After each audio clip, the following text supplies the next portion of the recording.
I want to show you how to make animated progress bar in Premiere Pro. Begin by going over and clicking the rectangle tool. Then draw a rectangle that will act as the border to our progress bar. Now go over and uncheck Fill and check off the stroke. Then change the value of stroke to the value that you prefer. Go back to your preview screen and draw another rectangle inside the one we just created, but leave a small space around the outside. Now uncheck the stroke and check off the fill. Then change the fill color to whatever color you want.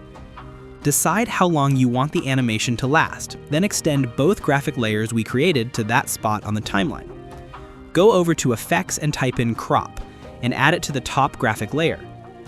Under Effect Controls, click the stopwatch icon beside Right under Crop. Now increase the value of right until your progress bar starts to move. However, we want the value just before it moves.